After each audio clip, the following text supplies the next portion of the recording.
आप सभी को जय मसीह की हिंदी बाइबल स्टडी इस चैनल में आपका स्वागत है। आज हम लोग एक नए विषय को हम सीखेंगे और आज हमारा विषय यह है कि हम जब शैतान के खिलाफ लड़ते हैं तो किस हथियार को पहनकर हमें लड़ाई को लड़ना है। और उसके लिए एक आयत आपके सामने मैं रखना चाहती हूँ। 2 कोरिन्थियों की पत्री उसका 10वां अध्याय और 4 आयत 2 कोरिन्थियंस चैप्टर 10 वर्स 4 मैं आपके लिए पढ़ना चाहती हूँ। यहाँ पर हम इस प्रकार पढ़ते हैं, क्योंकि हमारी लड़ाई के हथियार शारीरिक नहीं पर गढ़ों को डाह देने के लिए परमेश्वर के द्वारा सामर्थी है। पौलुस यहाँ पर लिखता है कि हमारे जो लड़ाई करने के लिए जो हथियार का इस्तेमाल हम करते हैं वो शारीरिक हथियार नहीं है। क्यों शारीरिक हथियार नहीं है? क्योंकि हमारा लड़ाई किसी शरीर में रहने वाले इंसान के प्रति नहीं है। सारे लोग हमारे भाई और बहन हैं और हमें सबसे प्रेम करना है। तो हमारा युद्ध किसके खिलाफ है? हमारा युद्ध शैतान और शैतानी ताकतों के खिलाफ है। और जब हमारा युद्ध शैतान के खिलाफ है तब हमारा हथियार शारीरिक नहीं है, मतलब वहां पर बंदूक या बॉम्ब वो कुछ इस्तेमाल नहीं होता है।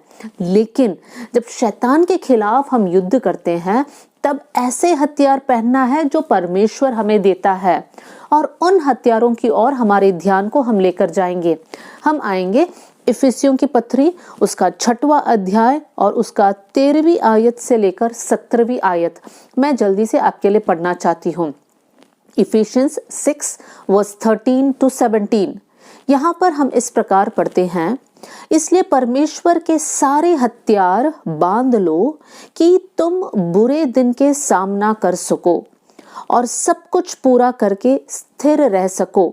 इसलिए सत्य से अपनी कमर कसकर, सबसे पहला है सत्य से, और धार्मिकता की झिलम पहनकर, दूसरी बात है झिलम को पहनना, तीसरी बात है पाँवों में मेल के सुसमाचार की तैयारी के जूते पहनकर, हमारे जूतों के बारे में लिखा है, और इन सब के साथ विश्वास की ढाल, हमारे ढाल के बारे में कहा गया है, लेकर स्थिर रहो जिससे तुम उस दुष्ट के सब जलते हुए तीरों को बुझा सके, और उद्धार का टोप, हमारा हेलमेट के बारे में कहा है, और आत्मा की तलवार जो परमेश्वर का वचन है ले लो। मेरे प्रियो, यहाँ पर हम अनेक प्रकार के हथियार को पढ़ा है। अब हम लोग मिलकर एक एक हथियार पर ध्यान देंगे, कैसे हमें उसको अपने शरीर में पहनना है, कैसे उसको इस्तेमाल कर कर शैतान के खिलाफ लड़ना है। इन बातों की ओर हमारे ध्यान को हम लेकर जाएंगे। सबसे पहला हथियार जो हमने पढ़ा वो है उसकी 14वीं आयत का फर्स्ट लाइन। यहाँ पर हम इस प्रकार पढ़ते हैं, इसलिए सत्य से अपनी कमर कसकर, मतलब सबसे पहला ये है कि द बेल्ट ऑफ ट्रुथ, सत्य का बेल्ट, सत्य से हमारी कमर को हमें कसना है। मेरे प्रियो, हम मसीही भाई बहनों के अंदर ये बात हमें अच्छे से डालना है कि झूठ का कोई स्थान है ही नहीं। हम लोग सत्य बोलेंगे, सत्य बात करेंगे, कोई भी झूठ, कोई भी धोखाधड़ी, कोई भी फ्रॉड का काम हम लोग नहीं करेंगे। अगर शैतान के खिलाफ लड़ना है और शैतान के खिलाफ लड़कर जय पाना है तो हमारे अंदर सच्चाई और ईमानदारी हमेशा होना चाहिए। मेरे प्रियो, बहुत से मसीही भाई बहनों के अंदर कहने के लिए वो लोग क्रिश्चियन हैं, लेकिन वो लोग बहुत आसानी से झूठ बोलते हैं। वो लोग हर संडे कलीसिया जाते हैं लेकिन बाकी के दिन झूठ बोलते हैं। हमें चेक करना है, क्या हम ऐसे लोगों के साथ अपने आप को शामिल किया है? अगर है मेरे प्रियो तो हमें बदलना है। आज भी बहुत देर नहीं हुआ है। आज ये वचन सुनते सुनते आप ये निर्णय को ले सकते हैं, आज के बाद एक भी झूठ मेरे मुंह से नहीं निकलेगा। यीशु मसीह ने कहा है कि तुम्हारी हाँ हाँ होना चाहिए और ना ना होना चाहिए। इससे भी बढ़कर कुछ बात तुम्हारे मुंह से निकलती है तो वो प्रभु की ओर से नहीं है। मेरे प्रियो, अगर हमारा जवाब हाँ है तो वो हमेशा हाँ ही होना चाहिए। अगर किसी बात के लिए हमारा जवाब नहीं है तो वो नहीं ही होना चाहिए। एक उदाहरण है बाइबल में से, पति पत्नी जिनका नाम है अनन्यास और सफीरा। बहुत अच्छे लोग, प्रभु के साथ साथ चलने वाले लोग थे। मतलब वो लोग दिखाते थे कि वो लोग सबके साथ शामिल है, प्रभु के लोग हैं, और वो लोग प्रभु की सेवा भी करना चाहे। कैसे करना चाहे? वो लोग अपना जमीन बेचा और उसमें उन लोगों ने कुछ झूठी बातें किया, और वो ये है, कुछ पैसे अपने लिए रखकर कुछ पैसे बोला कि हम लोग सेवा के लिए दे रहे हैं। इसमें कोई गलत बात नहीं था अगर वो लोग कुछ ही हिस्सा देना चाहते थे, लेकिन जब पतरस ने पूछा क्या यही सारा पैसा है, वहां पर था जो उन लोगों को सच बोलना था। लेकिन दोनों ने झूठ कहा, दोनों ने कहा हाँ यही पूरा है। किसी ने उनसे मांगा नहीं था, लेकिन फिर भी वो लोग झूठ बोल रहे हैं। मेरे प्रियो, हम जानते हैं उनका एंड, उनका अंत कैसे हुआ। दोनों मर गए, दोनों अपना जीवन को खो दिया। मेरे प्रियो, जब हमारे मुंह से एक झूठ निकलने वाला हो, उस समय हमारे अंदर एक डर होना चाहिए कि मैं पवित्र आत्मा के खिलाफ पाप कर रही हूँ, परमेश्वर के खिलाफ पाप कर रही हूँ। इस प्रकार का एक डर हमें सताना चाहिए, और वो है परमेश्वर का भय। तो परमेश्वर का भय जब हमारे अंदर हो, तब हमारे अंदर सच्चाई हमेशा रहेगा। उस समय के रोमी लोगों की ओर जब हम ध्यान देते हैं, उनके कपड़े थोड़ा सा लंबा, ऐसा रोब जैसा, गाउन जैसा होता था। तो जब वो लोग युद्ध के लिए जाते थे, उस समय पर बेल्ट पहनते थे, ताकि उनका जो कमर, जब वो लोग कसते थे तब उनका जो ड्रेस है थोड़ा टाइट हो जाता था, और वो लोग आसानी से चल सकते थे, युद्ध के लिए जा सकते थे। मेरे प्रियो, अगर हमारे जीवन में सच्चाई नहीं है तो हम प्रभु में आगे नहीं बढ़ सकते हैं। यीशु मसीह ने कहा, मैं ही मार्ग, सत्य और जीवन हूँ। और अगर यीशु मसीह कहता है कि मैं सत्य हूँ और वो यीशु मसीह मेरे अंदर रहता है, तो मेरे अंदर सच्चाई होना बहुत जरूरी है। चाहे मेरे अपने, चाहे पूरे संसार झूठ बोले, उनको देखकर मैं प्रभावित ना हूँ, अरे उनके साथ कुछ नहीं हो रहा है, चलो मैं भी एक झूठ बोल दूं। नहीं, हम अलग किए हुए लोग हैं, हम अपने आप को पवित्र जाति कर कर समझते हैं। तो मेरे प्रियो, एक भी झूठ हमारे अंदर नहीं होना चाहिए। अगर आपने झूठी बात बाई चांस अनजाने में हो गया आपके जीवन से, तो तुरंत आप प्रभु से माफी मांग लीजिए। प्रभु से कहे, प्रभु मैंने जानबूझकर नहीं किया, लेकिन ये गलती हो गई मुझसे, आप मुझे माफ कर देना। कभी कभी जानबूझकर भी हो जाता है, तब भी प्रभु से माफी मांग लीजिए। दाऊद 51 भजन संहिता में कुछ कुछ आयतों को इस प्रकार लिखा है, जो आपके सामने मैं पढ़ना चाहती हूँ। भजन 51 का 6 में इस प्रकार लिखा है, तू हृदय की सच्चाई से प्रसन्न होता है। मतलब दाऊद प्रभु से कहता है, प्रभु मुझे मालूम है कि तू हृदय की सच्चाई से प्रसन्न रहता है। फिर यहाँ पर लिखा है 51 के 10 में, हे परमेश्वर मेरे अंदर शुद्ध मन उत्पन्न कर। मेरे प्रियो, हमेशा हम ये प्रार्थना के साथ आगे बढ़ेंगे कि हमारे अंदर सच रहे। आइए हम लोग दूसरा हथियार की ओर हम लोग आगे बढ़ेंगे। दूसरा हथियार जो हम लोग इफिसियों की पत्री उसका 6वां अध्याय और 14वीं आयत में पढ़ सकते हैं, वो है धार्मिकता की झिलम।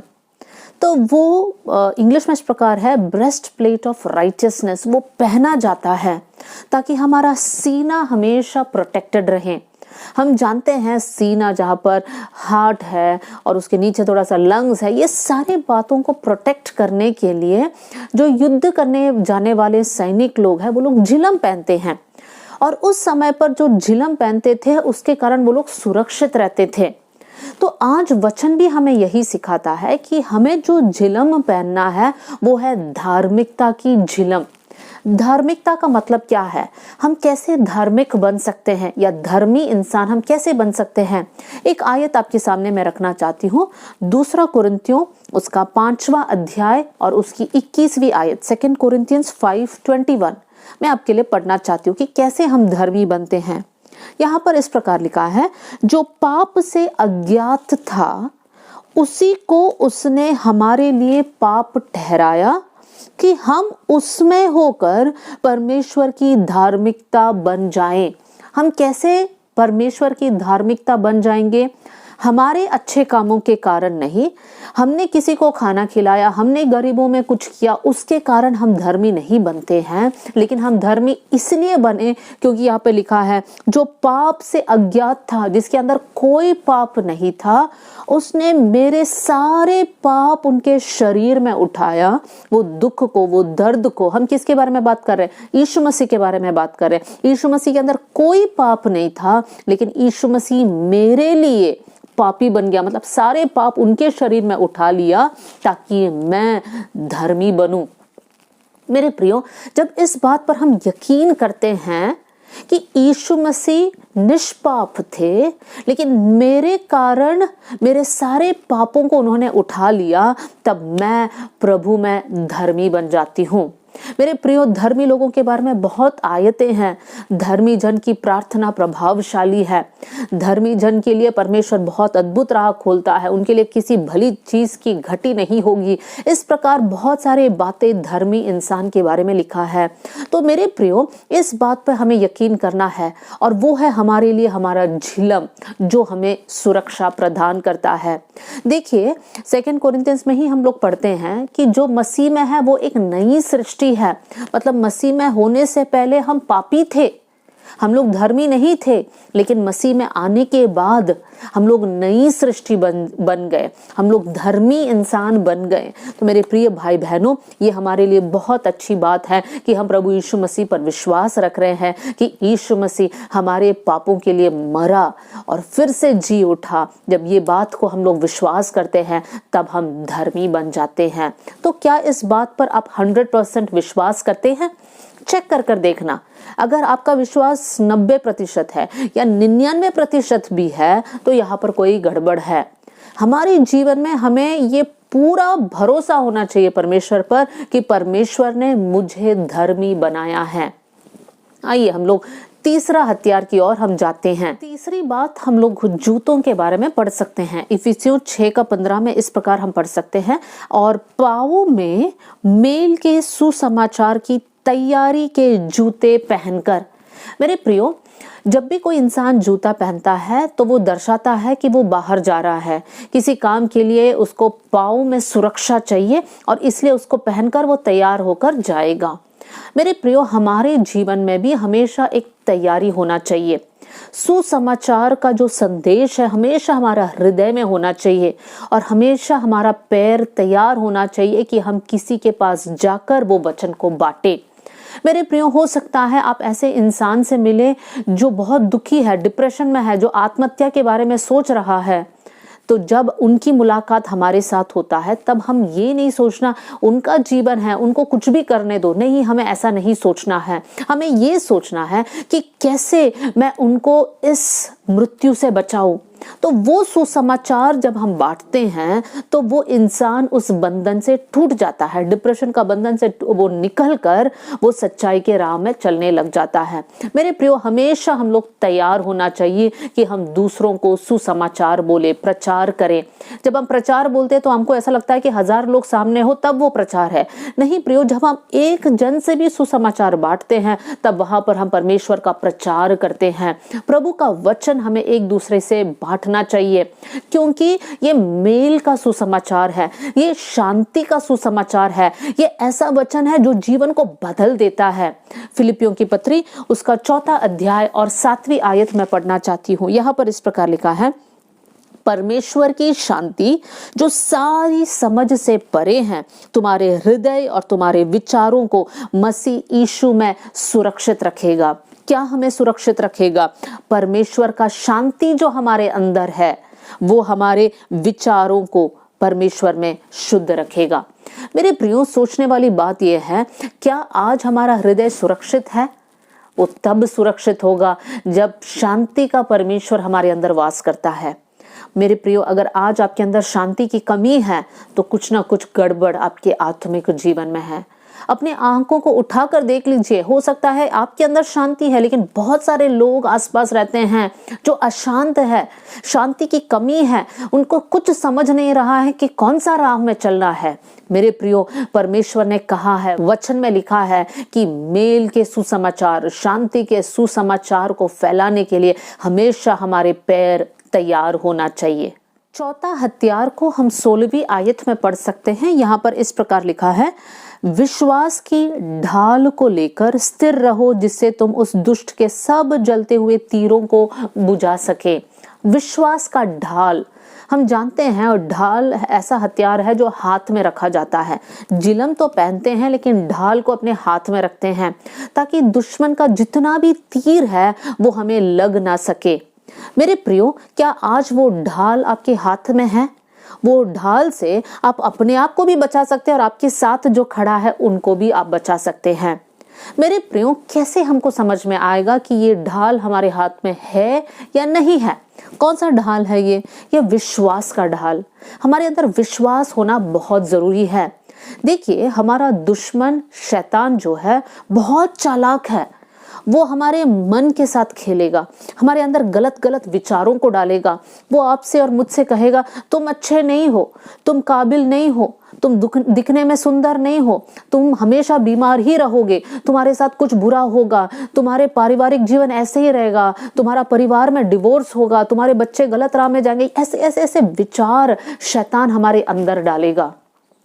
मेरे प्रियो, जब सेल्फ पिटी या जब अपने स्वयं के ऊपर हम तरस खाते हैं, समझ लीजिए शैतान का हथियार इस्तेमाल किया जा रहा है हमारे खिलाफ। जब आपको बहुत ज्यादा गुस्सा आ रहा है बिना कारण और आप समझ नहीं पा रहे कैसे कंट्रोल करूं, समझ लेना शैतान का चाल हमारे खिलाफ चल रहा है। और उस समय पर हमारे अंदर विश्वास का ढाल होना चाहिए, हमारे अंदर विश्वास होना चाहिए, प्रभु के वचनों पर विश्वास होना चाहिए। ये विश्वास होना चाहिए कि प्रभु मेरे साथ है, और जब प्रभु मेरे साथ है तो मैं जयवंत से भी बढ़कर हूं।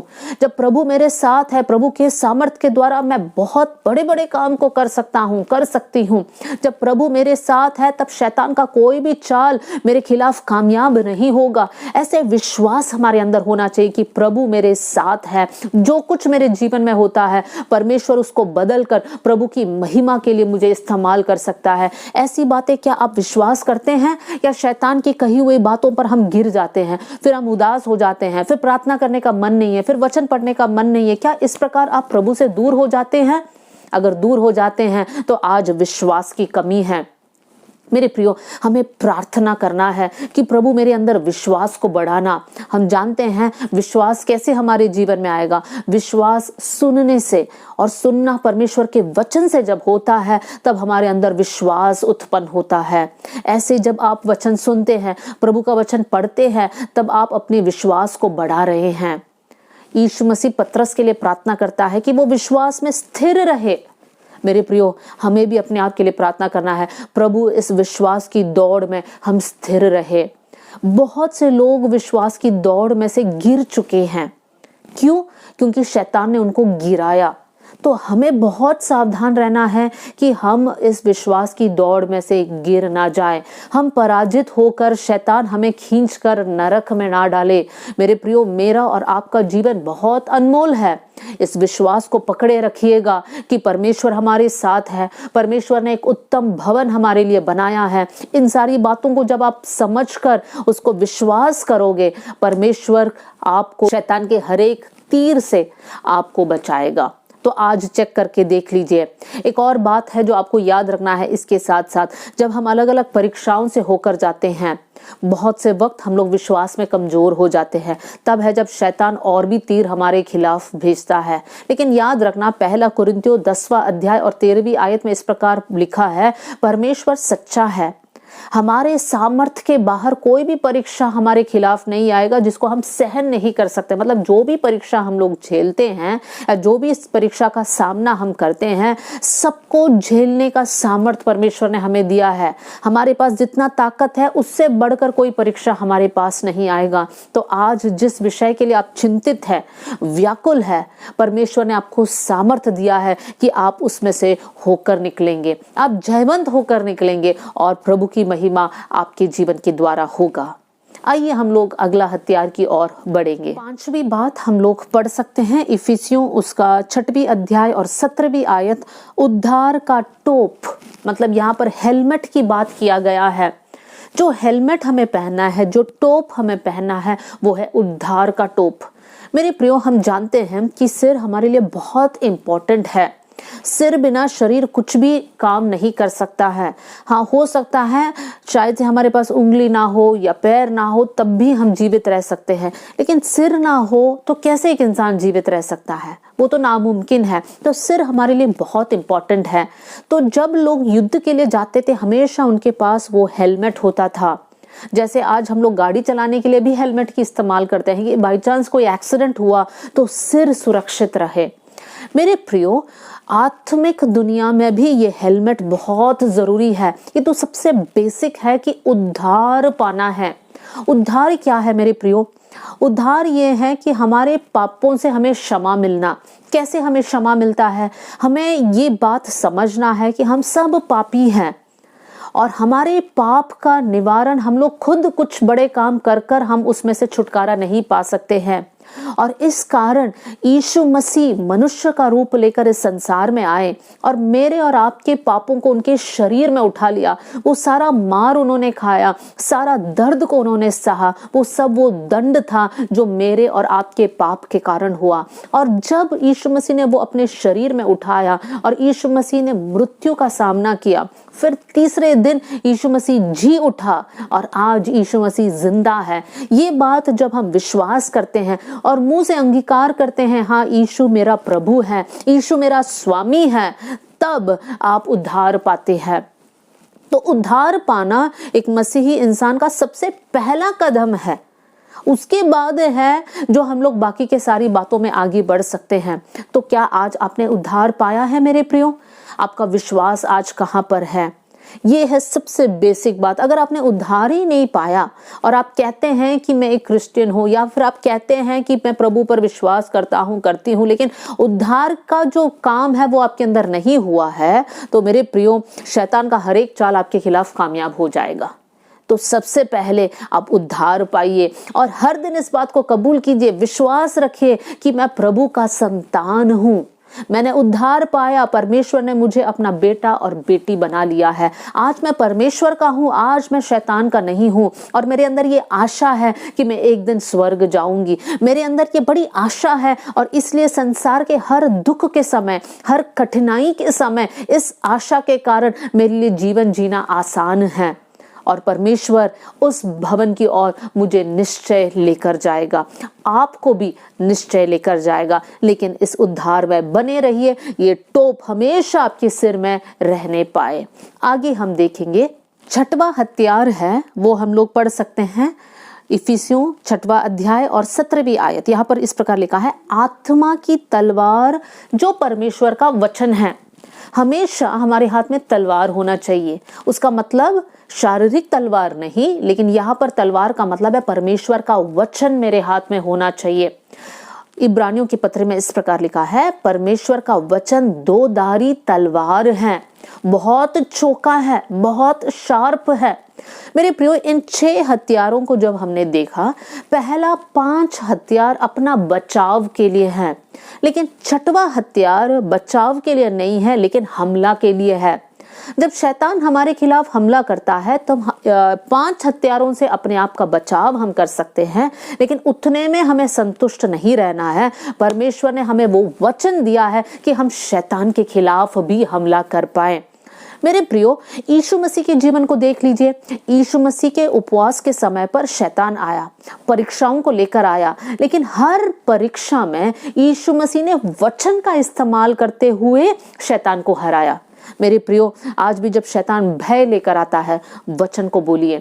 शैतान शक लेकर आता है, वचन को बोलिए। शैतान गिल्टी फीलिंग को लेकर आता है, दोष की भावना को लेकर आता है, वहां पर वचन बोलिए। मेरे प्रियो, आप फाइनेंस में आप गिर चुके हैं, बहुत आर्थिक संघर्ष से आप होकर जा रहे हैं, वचन को बोलिए। परमेश्वर अद्भुत रास्ता हमारे लिए खोलेगा। वचन परमेश्वर है, वचन सामर्थी है। अगर आप परमेश्वर से प्रेम करते हैं तो हर दिन वचन पढ़ेंगे। आप परमेश्वर से प्रेम करते हैं तो हर दिन वचनों को याद करने की कोशिश करेंगे और उन वचनों को आप बोलेंगे। आप अकेलेपन से होकर जा रहे, वचनों को बोलिए। मेरे प्रियो, ऐसा कोई भी संदर्भ बाइबल में नहीं है जहां पर वचन नहीं है। उस संदर्भ के लिए आपका सुबह से लेकर रात तक का, आपके जीवन के हर एक सीजन के लिए परमेश्वर ने हमारे लिए वचन दिया है। इस वचन से प्रेम कर कर उसको पढ़िएगा। आपके घर में हो सकता है 10 या 20 बाइबल रखे हो, लेकिन शैतान उसे नहीं डरेगा। लेकिन जब आप बाइबल खोलकर उसको पढ़ने लगेंगे, वो वचन को अपने अंदर डालेगा, तब शैतान भाग जाएगा, क्योंकि वो डरता है ऐसे इंसान से जिसके अंदर वचन है। उसको मालूम है ये इंसान मेरे खिलाफ अपना तलवार चला सकता है, और शैतान डर कर भाग जाएगा।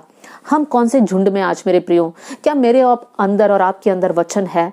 हमें चेक करना है। हर दिन वचन पढ़ने के लिए समय निकालिए, वचनों को याद कीजिए, बहुत इंपॉर्टेंट है। हो सकता है एक दिन का या एक समय का खाना आप नहीं खा पाए, आपके पास टाइम नहीं है, कोई बात नहीं, लेकिन वचन पढ़ना नहीं छोड़ना। बहुत से वक्त उल्टा होता है, हमारे पास सारे बातों के लिए टाइम है, खाना खाना, खाना बनाना, ऑफिस जाना, घर का काम, और लास्ट में हम बोलते हैं समय नहीं है वचन पढ़ने के लिए। तो मेरे प्रियो, आज हमारे जीवन में ये चेंज होने पाए, क्योंकि ये ऐसा हथियार है जिसको इस्तेमाल कर कर आप शैतान के खिलाफ लड़ सकते हैं। तो आज मैं आपको एनकरेज करूंगी। हमने यहाँ पर 6 हथियारों को देखा है। हर हथियार के बारे में हमने सीखा। 5 हथियार अपने आप को बचाने के लिए और 1 हथियार शैतान के खिलाफ लड़ने के लिए। आपने एक बात नोट किया होगा, हर एक हथियार जो है हमारे फ्रंट में रहता है, मतलब जो ढाल है, जो झिलम है, जो तलवार है, जो टोप है। तो हम ऐसे भी सोच सकते हैं, अगर शैतान पीछे आके वार करे।